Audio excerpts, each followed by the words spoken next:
안녕하세요. 서울 성북구에서 살고 있는 30대 후반 여성입니다. 처음부터 서울에 살았던 건 아니에요.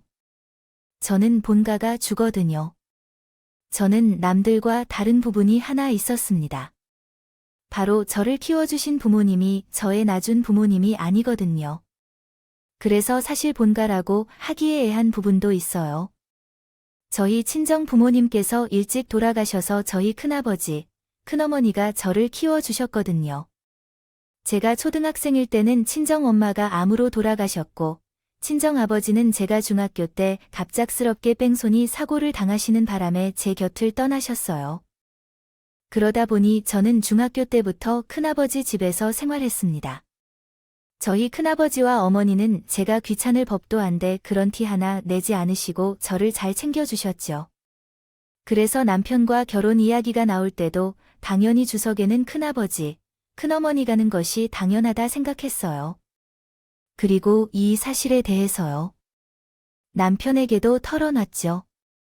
시어머니 또한 제가 부모님을 잃은 후 큰아버지 집에서 자한 사실을 알고 있었습니다. 상황에 대해 처음 털어놨을 때는 내가 부모님이 없던 이유로 결혼을 반대하시면 어쩌나 싶은 마음도 있었어요. 그러던 어느 날 시어머니가 저를 따로 부르시길래 제 가정사에 대해 말씀하시려고 하는 줄 알았습니다. 올해 겨울에 결혼 준비한다고 했지? 결혼 준비는 반발한다고 하던데 모아놓은 건 좀 있고네. 제가 직장 생활을 오래 해서 적지 않게 모아놨어요. 그리고 부모님께 손 벌리는 게 죄송스럽기도 해서요. 그래, 너희가 알아서 샤하게 했지. 우리는 둘째가 집안의 첫 결혼이 아니거든. 그래서 너희가 하고 싶은 대로 결혼식 해도 되니까 마음 편하게 준비해라. 그리고 견대 날짜 나오면 알려주고. 제가 걱정한 것과는 다르게 시어머니는 저희의 결혼에 대해 별 관심이 없는 것처럼 느껴졌어요. 남편 위로 누나 한 명 있는데 잘 사는 집으로 시집 갔다 소식은 들었어요. 그래서 그런가 시어머니는 집안의 아들의 결혼식에 큰 관심을 보이지 않았어요. 어떠한 부분은 섭섭하기도 했지만 저의 마음대로 결혼식을 준비할 수 있다는 점에 대해서는 너무 좋았어요. 그리고 주변 친구들도 그게 복이라고 얘기도 많이 했었거든요. 그렇게 결혼 날짜를 잡고 우리 큰아버지와 큰어머니, 남편과 시댁 부모님까지 만나게 됐답니다. 우리 큰아버지는 아들이 하나 있는데 결혼을 안 한다고 했었거든요. 그러다 보니 제 삼겹내짜리가 처음이라 설레이시기도 하고 뭔가 제대로 보여줘야겠다는 생각을 하셨던 것 같아요. 서로 인사를 하고 가벼운 얘기를 주고왔다가 예단, 예물, 그리고 혼수에 대한 얘기가 나오니 큰아버지는 눈을 번쩍이며 말씀하기 시작하셨습니다. 우리는 큰애가 하나 있는데 걔는 결혼도 안 하고 혼자 살 거라고 해서 애들 값부터 그 안에 들어갈 혼수까지 충분히 채워드릴 수 있으니까 걱정하지 않으셔도 됩니다.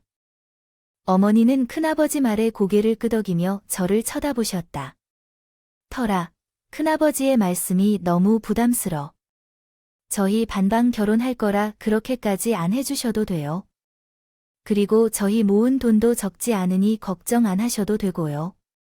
그래도 너 시집 보내는 건데 우리가 어느 정도는 해서 보내야지.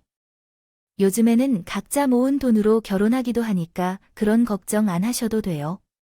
저희도 그런 준비가 다 됐다고 생각해서 결혼한다고 말씀드린 거예요. 저 집도 다 골랐고 거기 안에 넣을 가구들도 다 정했으니까 아무것도 안 해주셔도 돼요.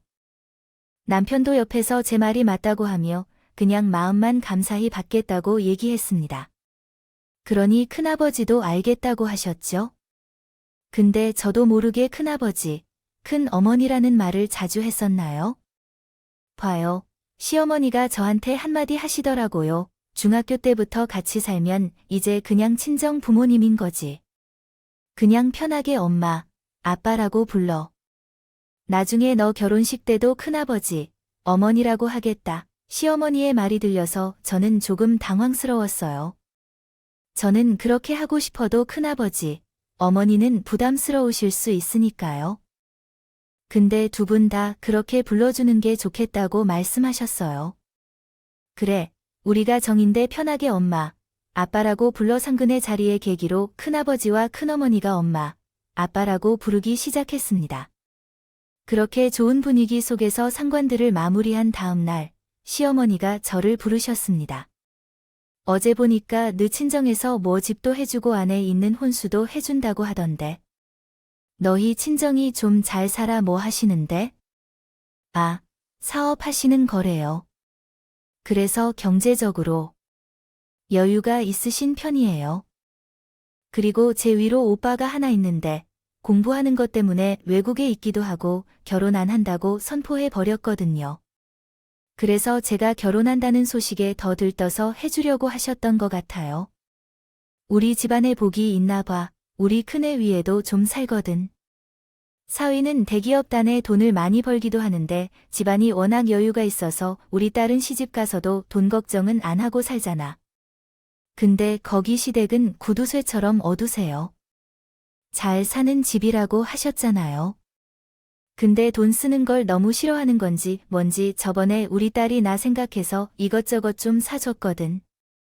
근데 그걸로 뭐라고 얼마나 했는지 애가 친정에 오지 못했어. 가끔 돈이 많은 분들 중엔 잘 안 쓰려고 하는 분들이 있잖아요. 신우의 시댁이 좀 그런 편인 것 같더라고요.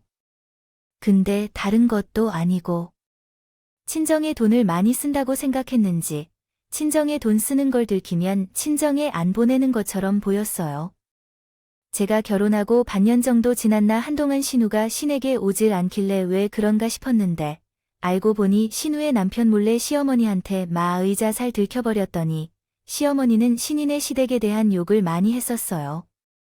돈을 많이 버는 것도 중요하지만 잘 쓰는 것도 중요하다고 하면서 한탄을 하신 게 한두 번이 아니었거든요. 근데 어느 날 무슨 말을 듣고 오신 건지 저희 남편에게 사업을 하라고 말씀하기 시작했습니다. 너 예전에 리 살았던 민호네 기억나니? 민호가 너보다 공부도 못하고 대학도 안 좋은 데로 갔었잖아. 근데 걔가 사업을 해서 대박이 났대. 이번에 아줌마도 모임에 나갔는데 민호네 엄마가 아주 주렁주렁 뭘 많이 달고 오더라. 그리고 너희 누나 시댁도. 그렇고 며느리 친정도 그렇고 다 사업하니까 여유가 있잖아. 사업이 잘 되면 다행이지만 그는 도 얼마나 많은데? 그럼 빚잔치 않은 거야? 걔도 성공한 사업을 내가 어떻게 망해? 내가 잘했으면 더 잘했지. 그리고 우리도 돈이 좀 있어야 너희 누나네 시댁에서 무시를 안 할 거 아니냐? 이번에 나 마의자 하나 사줬다고 애 안 보내는 것 좀 봐. 아이, 사업은 무슨 사업이야? 말도 안 되지. 난 그냥 따박따박 월급 받는 게 좋아. 그래도 생각해봐. 너 하나 잘 되면 누나도 시댁에 떵떵거리고 살 거 아니야? 언제까지 거기 눈치 보겠어? 시어머니는 어떻게든 남편을 설득하려고 하셨어요. 그러다 보니 남편도 결국에는 고민하겠다 식으로 말하기 시작했죠. 그런 남편을 앞에 두고 시어머니는 저에게 말을 걸기 시작했습니다. 근데 너희 친정도 사업한다고 했잖아. 너도 가운데서 사업 잘할 수 있도록 도와줘라. 이때까지만 해도 남편은 사업에 대해 긍정적으로 생각하진 않았어요. 근데 시어머니한테 설득을 많이 당했는지 하루는 저희 친정아버지가 일하는 사업장을 보고 싶다고 얘기를 꺼내더라고요. 사업이 어떻게 운영되는지를 보고 싶었던 것 같아요. 그래서 친정아버지한테 전화를 걸어서 남편이랑 같이 사업장을 보러 가고 싶다고 말씀드렸어요. 그러니 흔쾌히 오라고 하시더라고요. 그래서 남편이랑 같이 충주로 내려갔습니다. 저희 친정아버지는 사료 공장을 하고 있어서 냄새가 조금 나는 편이었어요.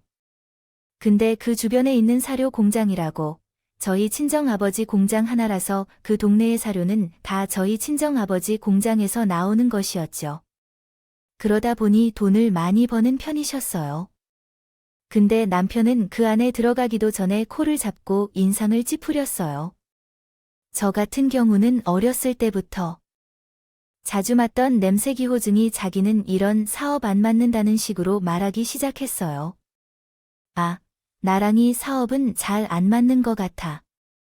다른 사업 방향으로 시작해야겠어.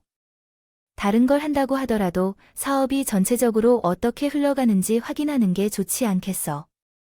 아, 냄새가 너무 심해서 솔직히 집중도 안 되고 같고 그냥 올라가죠. 결국 저희 남편은 정 공장에 들어가 보지도 못하고 집으로 올라오게 됐습니다. 친정아버지는 남편이 사업한다는 소리에 뭐라도 하나 도와주려고 하셨지만 남편이 계속 거절을 했었어요. 그래서 섭섭해 하시는 모습을 보이긴 했지만 또 한편으론 젊은 사람들이 생각하는 부분과는 차이가 있을 수 있다고 하시며 저희 생각을 존중해 주셨습니다. 그리고 언제든 도움이 필요하면 하라고 하셨어요. 이런 친정 아버지의 마음을 남편은 모르는지 시어머니에게 쪼르르 달려가서 친정 아버지 사업장에 대해서 말을 전했죠. 며느리의 친정이 계속 시골에 살았으니까 그런 사업을 하는 거지. 너는 훨씬 세련되고 냄새 안 나는 사업으로 하면 되는 거야. 나는 거기 공장 안에 들어가지도 못하겠더라. 그 냄새를 어떻게 견디는 거지? 시골에서는 그런 냄새가 익숙하니까 그런 거지. 사업할 수 있는 것들은 많으니까 너한테 맞는 걸로 잘 찾아봐. 그렇게 남편은 다른 사업을 알아보게 됐고 생각지도 않게 잘 풀리기 시작했습니다. 그러다 보니 처음부터 적자 없이 돈을 벌 수 있었어요. 사업을 시작한 지 얼마 안 돼서 시어머니 차도 바꿔주고 저희 집도 더 큰 평노히 할 수 있게 됐습니다. 남편이 돈을 잘 벌어 그런가 시댁이 시누인 시댁에 큰 소리 좀 쳤나 봐요. 저희 남편 사업이 잘 풀리는 동안에는 시누이도 시댁에 자주 놀러 왔어요. 그래서 얼굴 보는 일이 많이 있었습니다. 처음에는 이런 날이 계속 될 거라 생각했죠. 근데 갑자기 남편 사업이 눈에 띄게 기울기 시작했습니다. 처음에는 이러다 다시 금방 회복하겠지만 겨우겨우 남편 사업을 이어갔어요. 저희 남편 사업이 생각보다 잘 안 풀리고 있다는 것을 친정에서 알고 나서부터는 저희 집에 먹을 것들을 자주 보내기 시작하셨어요. 저번에 보내주신 것도 아직 좀 남았는데 뭘 또 보내셨어요? 힘들다고 끼니 거르지 말고 이럴 때일수록 잘 챙겨 먹는 게 중요해. 다음에 또 보내줄 테니까 부지런히 먹고 반찬 가게에서는 살 수 없는 제철 나무들은 물론 제가 좋아하는 반찬들도 잔뜩 보내주셔서 저희는 식비로 나가는 것이 거의 없었어요. 하루는 시어머니가 친정어머니가 보내주신 반찬들을 겨보시면서 한마디 하셨습니다. 이런 찬 같은 거 보내지 말고 나 좀 달라고 해라. 우리 아들이 좋아하지도 않는 음식들을 왜 이렇게 많이 보내시나요? 그게 지금 무슨 말씀이세요? 반찬 만드는 게 얼마나 번거롭고 힘든 일인데요. 어머님은 남편이 좋아하는 반찬 한 번 만들어서 가져다 주신 적 없잖아요. 그리고 저는 이렇게 챙겨주시는 것만으로도 감사하다고 생각하는데 그렇게 말씀 안 하셨으면 좋겠네요. 시어머니 말에 저는 웃음기 하나 없이 단호하게 말씀드렸어요. 그러니 시어머니도 당황하는 것처럼 보였습니다. 제 얼굴이 웃는 상이기도 하고 항상 내내 했던 스타일이었어요. 근데 시어머니가 친정엄마가 해주시는 반찬들을 보고서 이런 거 말고 돈이나 보내달라고 하는 말에 화가 나서 강하게 얘기했던 것 같아요. 이런 제 모습을 본 시어머니도 놀라셨는지 알겠다고 하며 그 이후로는 친정엄마가 보내주는 반찬에 대해서 아무 말도 하지 않았습니다. 않으셨어요. 저희 남편의 사업이 잘 안 풀릴 때부터 시누이 내가 이혼 아내만에 한단 소식을 들었는데 하루는 시댁에 갔는데 신이가 있더라고요. 저는 그런 신이를 보며 친정집에 놀러 왔나 보다 생각만 하고 아무렇지 않게 생각했습니다. 근데 신이는 그럴 때마다 저한테 툭툭 내뱉는 말들이 옳게 나 이번에 이혼하게 되면 오래 가서 살면 안 돼. 남편이랑 너무 싸워서 같이 살 수가 없어. 그래라. 가족 좋은 게 뭐야? 이럴 때 도움받고 하는 거지. 신이가 저를 떠보는 것처럼 느껴지기도 했고 시어머니나 신이가 제 의견을 중요하지 않다 식으로 행동한 모습이 기분이 나빠 저도 웃으며 신말디 했습니다. 저희 집에 오실 수 있죠? 방이야 남는 것도 있으니까요. 정말? 그럼 난 옳게만 믿을게. 역시 우리 올게밖에 없네. 근데 저희 집에서 생활하실 거면 숙박비 주세요. 저희 집에 안 오시고 다른 곳으로 가시면 숙박비는 들 거 아니에요. 호텔 정도 금액은 받지 않더라도 그래도 평균적으로는 받을 거예요. 저희도 한 사람이 들어와서 살게 되면 그로 인해서 나가는 게 적지 않을 테니까요. 제가 처음에는 괜찮다는 식으로 말을 하니 신우도 있기에 얹어 살아볼까 생각했던 것 같아요. 근데 제가 그렇게 집으로 오실 거면 숙박비를 달라고 했습니다. 그런 제 이야기를 들은 신이는 그냥 해본 말이었다고 하면서 말을 얼어 물렸어요. 그리고 저희 남편은 사정이 계속해서 안 좋아지는 게 눈에 제가 나가서 돈을 벌어야겠다는 생각을 했습니다. 원래는 저도 회사에서 일을 했었는데 남편이 사업을 시작하면서 회사를 그만뒀거든요. 근데 이제 회사 성적이 안 좋아지다 보니 근처에 있는 음식점 중에 아르바이트생을 뽑을 곳에 가서 일을 시작했습니다. 많은 돈을 버는 건 아니었지만 그래도 이렇게 돈을 벌어오는 게 중요하다는 생각을 먼저 했던 것 같아요. 그렇게 매일매일 아르바이트하고 있었는데 하루는 큰 어머니가 저희 집에 반찬을 건네주시면서 제 얼굴을 보겠다며 올라오셨어요. 초인을 눌러도 반응이 없고 저는 연락도 안 되어서 주변 식당에서 밥을 먹으며 기다려야겠다 생각했던 것 같아요. 그런데 제가 거기서 홀서빙을 하고 있던 거죠. 사실 저는 정신이 없어서 큰 어머니가 온 사실도 몰랐어요. 그렇지만 빙을 하고 있는 제 모습을 보신 어머니는 일이 끝날 때까지 밖에서 기다리시기로 했어요. 제가 집에 가려고 나왔는데 큰 어머니가 제 손을 붙잡고는 이것저것 물어보셨어요. 남편 사업이 잘 되지 않는다는 말은 들었는데 내가 이렇게 고생해야 될 정도야? 아니, 이게 무슨 고생이야? 그렇게 많이 안 힘들어요. 그래도 저도 벌 수 있을 때 좀 벌어야겠죠. 그렇지만 어서요. 이번에 반찬 보내줄까 하다가 오랜만에 너 얼굴도 보고 싶고. 그래서 올라왔는데 집에는 없지 연락도 안 되지로 근처에서 밥을 먹고 다시 집으로 올라가 보자 해서 식당 근처에 온 건데 너가 있어서 내가 얼마나 놀랐는 줄 알아? 많이 힘들어 얼마나 일하고 얼마나 받아 생각보다 금방 회복이 안 되는 것 같아요. 그래서 저도 좀 보일까 해서요. 오전 10시부터 오후 2시까지라 좀 쉬다가 저녁 타임에 하면 하루에 8시간 정도 일하고 월급으로 230만 원 정도 받아요. 제 말을 듣던 큰 어머니는 그럼 큰아버지 사업장으로 내려와서 일하라고 말씀하셨어요. 그렇게 일하고 그 정도 받을 거면 내려와서 일해.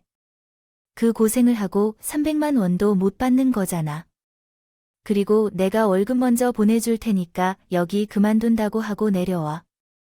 어머니는 제가 식당에서 일하면서 돈 버는 모습이 안쓰러웠나 봐요. 큰아버지 사업장으로 내려와서 일을 하라고 하셨죠. 그리곤 바로 제 계좌로 500만 원을 보내주셨습니다. 아니 무슨 500만 원이나 보내요. 300만 원만 주셔도 충분해요.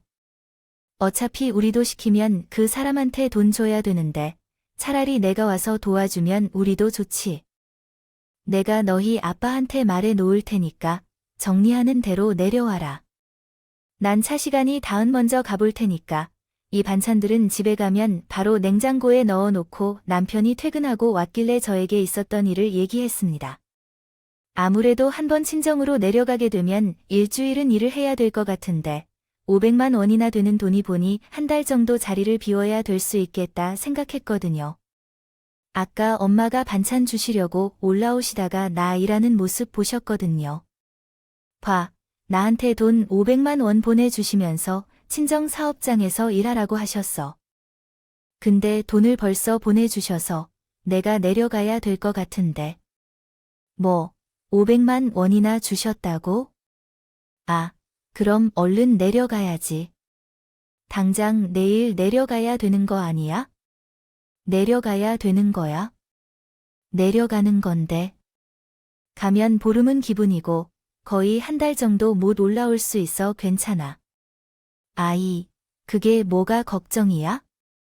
당신은 여기 아무 생각하지 말고 청와 사업장 일 잘 도와주고 와. 남편인 친정엄마가 500만 원이나 줬다는 소식이 반가웠는지 저보고 당장 내려가라 식으로 말하기 시작했어요.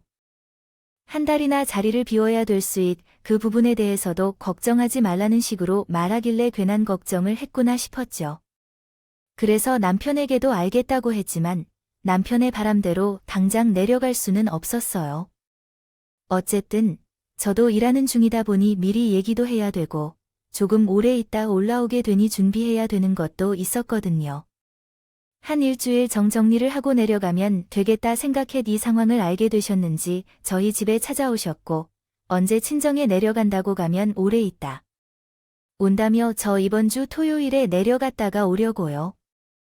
한 달 정도 있다가 오게 될 것 같아요. 어떤 것 때문에 그러세요? 그럼 너도 집에 없는데야? 집 좀 쓰면 안 돼. 이 집을 쓰신다는 게 무슨 말씀이세요? 남편이랑 같이 가는 것도 아니고 저는 여기 집에 있어요. 뻔히 남편이 여기 있는 걸 알고 계실 텐데 갑자기 집을 써도 되냐고 물어보는 시어머니가 이상하다고 생각했어요. 그래서 제가 계속해서 왜 그러냐고 물어보니 시어머니는 우울증을 하며 얘기하기 시작했습니다. 우리 딸이 이번에 이혼을 했거든. 그래서 위자료를 달라고 난린데 당장 내가 돈이 어디에? 집을 팔아야 될 것 같은데 그럼 나랑 우리 딸이 살 집이 없어서 오래 있을 것도 아니야. 집 알아보는 와중에 마침 나가 친정으로 간다고 해서 내가 물어보는 거야. 그렇게 이혼 아예 만회했던 신우가 결국은 이혼을 했더라고요. 근데 위자료 때문에 시어머니가 살던 집을 팔아야 되니 갈 곳이 없다고 말하기 시작했습니다. 시어머니 말에 들으며 위자료를 왜 신원이가 대줘야 되냐 물어보고 싶은 마음도 있었는데 예전에 신우의 이혼에 대해 말이 나올 때 신우가 잘못한 것이라는 얘기를 듣긴 했거든요. 시어머니도 자기들 때문에 며느리한테 아쉬운 소리 하기 힘들 텐데 거기다 대고 왜 그러냐고 물어보기도 저희 집에 와도 되냐고 물어보는 것도 단칼에 거절하기가 어려웠습니다. 그리고 시어머니도 우선 급한 불만 끄고 제가 올 때쯤 작은 집 하나 구해서 나간다고 하니 어느 정도 이해가 되더라고요. 제가 한 달 정도 뒤에 올 테니 그 전에만 집 구하시면 될 것 같아요. 대신 안방은 건들지 말아 주세요. 당연하지.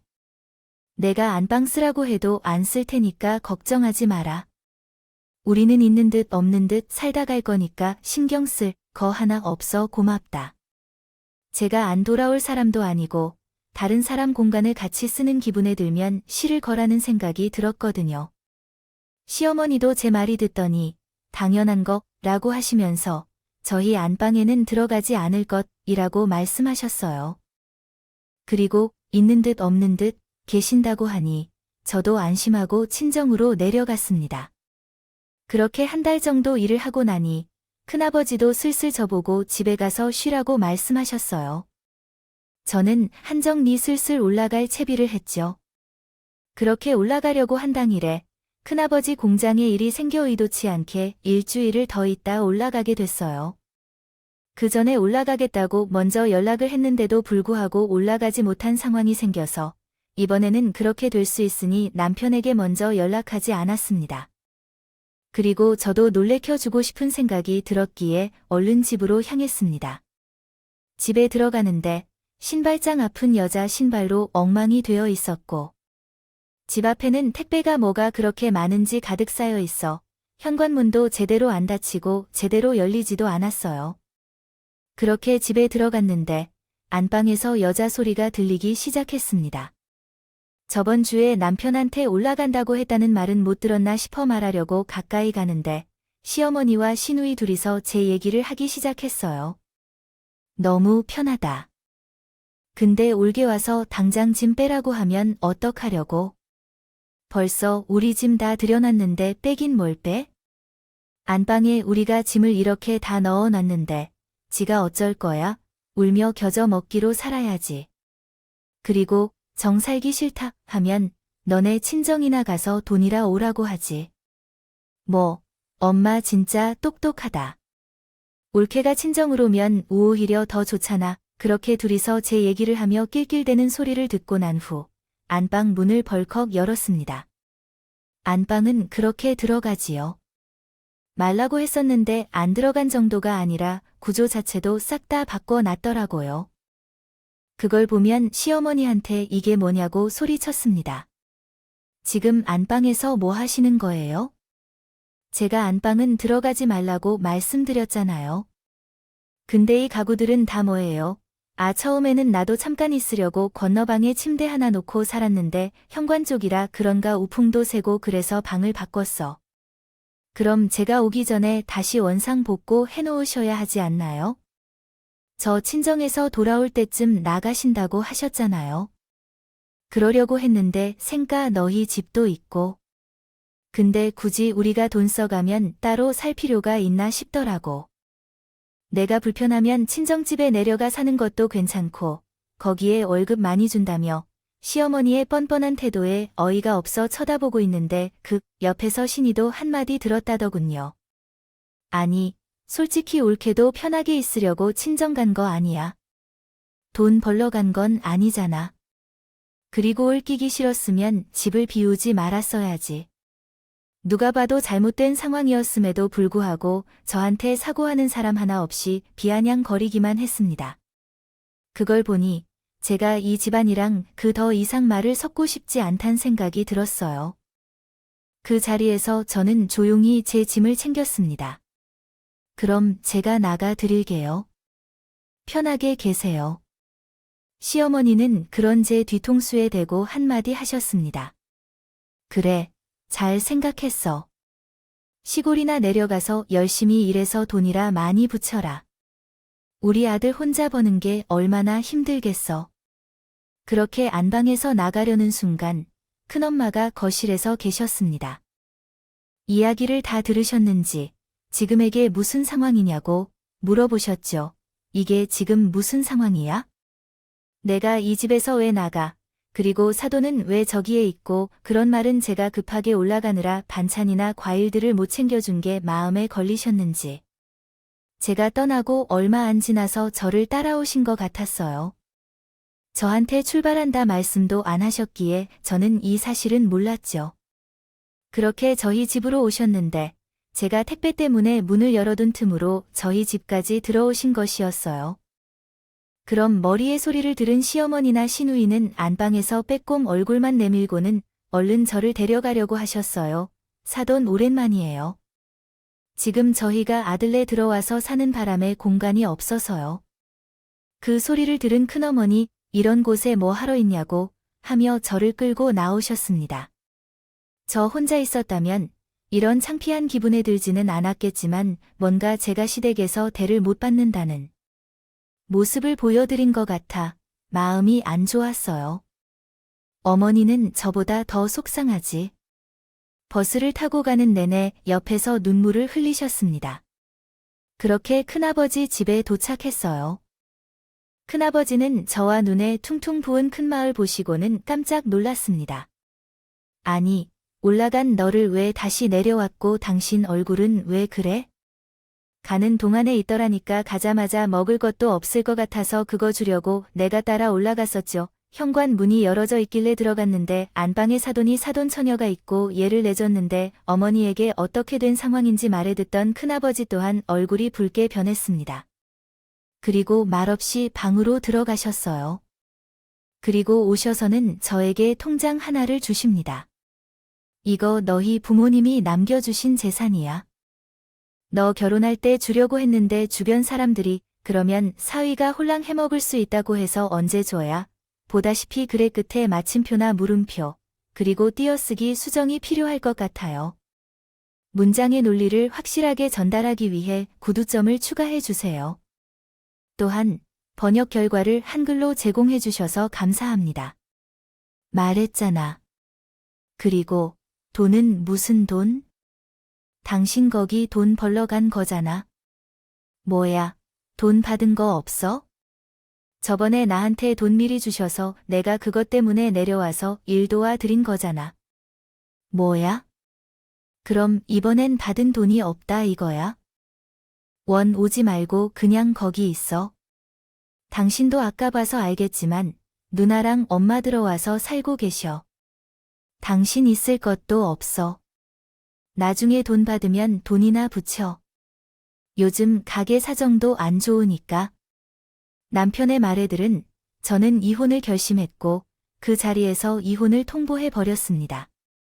그리고는 전화를 끊어 버렸죠. 큰아버지는 그런 모습을 보시면서 저한테 한마디 하셨습니다. 잘 생각했다.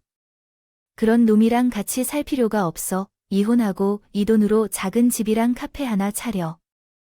괜히 이혼하기 전에 받으면 남편이 나눠야 될 수도 있으니 버지 심하셨던 것 같아요. 남편은 제가 이혼하자고 하는데도 코웃음을 치며 이혼하고 싶으면 하라는 식으로 행동하기 시작했어요. 그래서 바로 이혼 소송을 준비했습니다. 이혼 소송하면 뭐라도 받을 것 같아. 당신이 여태까지 집에 한 게 뭐가 있다고 소송을 해? 뭐, 내가 한 게 왜 없어? 그리고 당신 회사가 안 좋아지면 나도 같이 나가서 돈 벌고 그랬잖아. 그거 끼게 봐야 얼마나 한다고? 다 합쳐서 1,000만 원대. 그거 내가 줄 테니까 먹고 떨어져. 이혼 소송을 하면 그 사람의 민낯을 볼 수 있다고 들었거든요. 근데 남편의 이런 모습을 보게 될 거라고는 생각도 하지 못했습니다. 남편은 저한테 돈 한 푼 줄 수 없단 식으로 말했지만 사실 저는 그 상황 자체가 너무 웃겼어요. 친정 부모님 재산으로만 몇 억이 넘는 돈을 받게 됐는데 남편이랑 이혼하면 많이 받아야 몇 천만 원이 드뇨. 남편이 사업을 하며 많이 까먹기도 했고 저희가 살고 있는 집이 매매기 했지만 대출도 적지 않았거든요. 그러다 보니 나눌 돈이 많이 있진 않았어요. 그런데도 불구하고 시어머니 아지 저한테 연락해서는 비아냥거리기 시작했습니다. 너는 무슨 이혼을 한다 그래? 그냥 우리 아들한테 잘못했다고 하고 사과해. 제가 뭘 잘못했다고 사과를 해요. 사과는 어머님이 먼저 저한테 하셔야죠. 어머님이 저와 말한 것과 다르게 저희 집에 눌러 사시면서 이 사단이 난 거잖아요. 내가 그렇게 행동하니까 우리 아들이 이혼한다고 난리를 치는 거야? 네, 난 다시는 전화하지 않으셨으면 좋겠네요. 시어머니 전화를 끊고 나서 저는 시어머니와 남편이 있는 동네의 집과 제가 차릴 카페 부지를 알아보고 다녔습니다. 어떤 분들은 똥이 무서워서 하느냐고, 더러워서 피하는 거라고 하며 굳이 한 동네에 살면서 불편할 필요가 있느냐는 식으로 말했지만 저는 제가 잘 사는 모습을 그 사람들에게 보여주고 싶었던 거예요. 같아요. 저도 처음에는 보기 좋은 얼굴, 들이라고 그 근처에서 자리를 차릴 생각을 했겠어요. 근데 시어머니나 남편이나 돌아가면서 저를 약 올리는 모습을 보니 저도 약을 바짝 올리고 싶은 마음이 들었습니다. 그렇게 저는 남편과 이혼 소송하는 과정 중에 부동산에 들락날락하며 자리를 알아봤어요. 괜찮은 곳이 한 군데가 나왔고 계약한 집이랑도 가까운 거리에 있어 괜찮아 보이더라고요. 그래서 그 자리에서 바로 계약을 했습니다. 한 동네에 살고 있다 보니 제가 카페를 준비하고 있다는 소식을 주워들은 시어머니가 제가 계약한 가게로 찾아오셨습니다.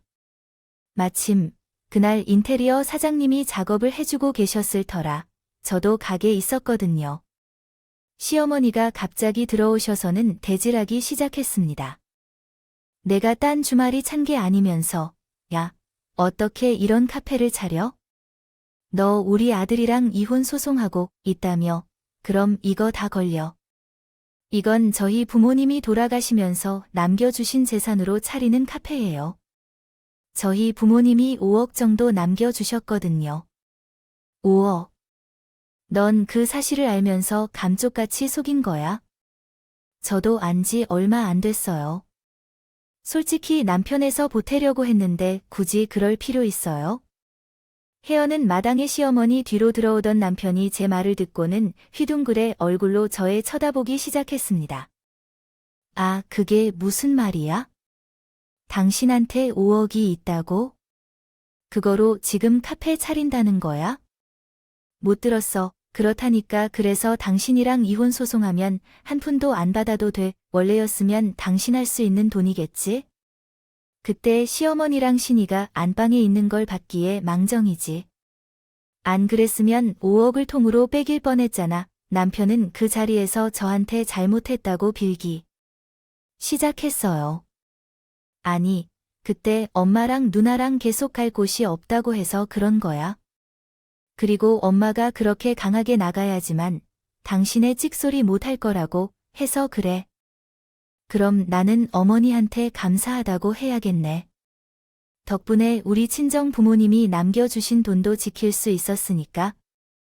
아, 내가 잘못했어. 당신 나까지 그래서 서운해서 그런 거지. 당장 엄마랑 누나 보고 집 나가라고 할 테니까 한 번만 용서해줘. 내가 왜 당신 나랑 이혼 준비할 때 코웃음 친 게 한두 번이야. 나 당신이랑 더 이상 같이 살 생각 없으니까 애쓰지 않아도 돼. 저를 붙잡고 비는 남편과 시어머니를 뿌리치고 집으로 향했습니다. 이제 와서 저한테 사정사정하는 시댁 식구들의 모습을 보니 웃기더라고요. 그렇게 저보고 돈 벌어 오라고 하고 돈 없는 사람 취급하더니 이제 친정 부모님께 물려받은 돈이 있다는 소리를 듣자마자 대하는 태도가 달라진 모습을 보며 남은 전까지도 떨어져 버렸어요. 남편은 몇 날 며칠 저한테 찾아와서 자기가 못했고 이혼하지 말고 다시 제대로 살아보자고 했지만 너무 늦었죠. 그렇게 저희는 2년이 넘는 시간 동안 씨름하며 결국 이혼했고 남편에게 재산 분할로 받은 돈은 4천만 원이 고작이었습니다. 하지만 저는 그 돈이 목적이 아니었기에 적다고 생각하지도 않았던 것 같아요. 그대로는 신경 쓰지 않고 남편과 시어머니가 사는 동네에서 카페를 운영하며 생활하고 있는데 남편이 살던 집값이 반토막이 났다는 소식을 들었어요. 이번에 말이야, 너 예전에 살던 집값 반토막 났다. 얘기 들었어. 어디 전 남편이랑 같이 살던 곳, 거기 집값이 떨어졌다고 오히려 더 오른다고 했던 것 같은데 다들 그래서 그 맘때쯤 대출 많이 받아서 집 샀잖아. 근데 지금 반토막 나서 사람들 난리야. 한때 집값이 엄청 른 있었잖아요. 그때 제가 남편과 이혼을 행복한데요. 계속하여 노력하다 보니 결국 좋은 결과를 얻게 되었어요. 이것이 제 인생의 전학 진실입니다. 감사했어요. 큰 아버지와 큰 어머니 괜찮다고 안 받으시려고 했지만 막무가내로 드렸어요. 사실이 은혜를 갚기에 돈도 부족하지만 이제라도 큰 아버지와 큰 어머니께 효도하려고 제 사연을 들어주셔서 감사하단 말씀드리며 이만 마무리하도록 하겠습니다. 감사합니다. 오늘도 저희 채널에 와주셔서 감사드립니다. 더 좋은 이야기로 찾아뵙겠습니다.